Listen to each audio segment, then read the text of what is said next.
With the whispers dispelled at the end of Remake and the promise of Cloud and his ragtag group of freedom fighters holding their own destiny in their hands, a terrible burden is placed on them heading into Final Fantasy VII Rebirth. Not only do they need to now carry the story into the wider world of Gaia, but also maintain that level of depth and detail established in Remake. That is all without mentioning the task of delivering a satisfying resolution to a particularly notorious moment from the original game, either by holding true or subverting it. None of these problems have easy answers, and Rebirth doesn't tackle them all with grace, but the strength of its characters and intelligent choices on what to trim down and what to expand upon is what will make this as enduring as the original.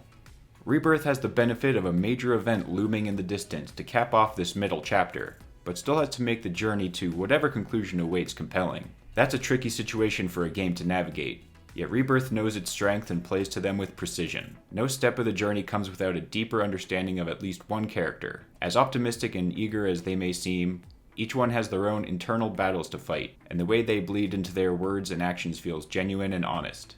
Despite the expanded size of the core cast, each one is given a chance to explore and develop themselves. While they are all handled with tact and maturity, often hitting on deeply relatable themes, that doesn't mean they're wrapped up with a bow in the end. Indeed, most of the trauma and personal demons our cast faced are not the kind that can be slain as easily as the physical monsters, and their arcs are all the stronger for it.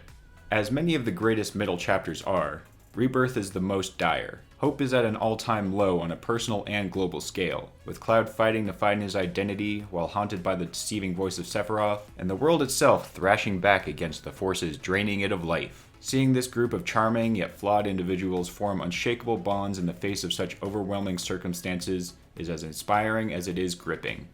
Without the core group's personalities brimming through nearly every scene, in no small part due to the voice cast's impeccable performances, Rebirth would buckle under its own weight. Similarly, without the walls of Midgar containing its scope, it could have easily lost its focus trying to fill a landscape leagues larger with both the same level of detail as was established under the plate. Every side quest offers both a small lesson about the world or character involved, typically both, as well as focus on one of your main cast. This can be anything from a mother sending money to her estranged son, prompting Barrett to consider his own parenting responsibilities, to searching for a lost cat and learning about Tifa's childhood.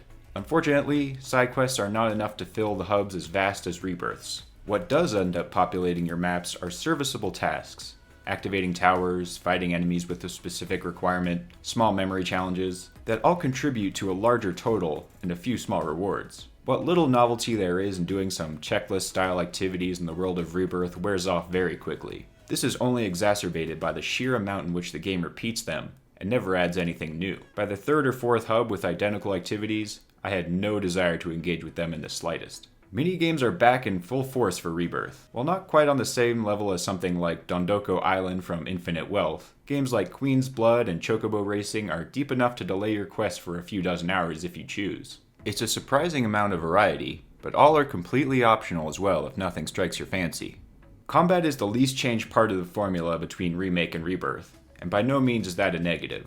Square Enix had an uphill battle proving it could change such a core part of the original, so it makes sense why it wouldn't want to change what worked so well. What is new is the synergy abilities shared between characters. Aside from being another unlockable skill to spice up gameplay with a flashy move, it also serves to create a greater sense of camaraderie and development between every member of the cast. As bonds grow over the course of the game, new synergy abilities unlock that showcase each pair finding a way to combine their strengths into something greater. It makes combat feel like you're a real team working together instead of just three characters who happen to be fighting the same enemy. For any who hoped those forced moments of slowdown from Remake would be ironed out in Rebirth on the PS5, we unfortunately still are forced to slowly crouch, squeeze, crawl, and hold down buttons for just long enough to be irritating. These pace breakers aren't frequent when looking at the game as a whole, but never feel anything but tedious when they do appear. While fate is waiting to be rewritten by the characters of Rebirth, I as a player only became more cognizant of my lack of agency as I drew near the conclusion. Whether fate would repeat itself or not, there is no escaping that creeping promise of tragedy in the final act. It's a black shadow around the edges of every heartfelt character moment and bombastic boss battle. Not every step of this journey will feel satisfying at the moment, but I came to appreciate them in retrospect like you would thinking back on getting caught in the rain on vacation. If I didn't know there was one more leg to this journey, one more adventure to take with these characters I've come to know and love in a brand new way, I may not have been strong enough to begin that final chapter. It's hard not to get invested in this world, and once you do, you are sure to find something special to take away.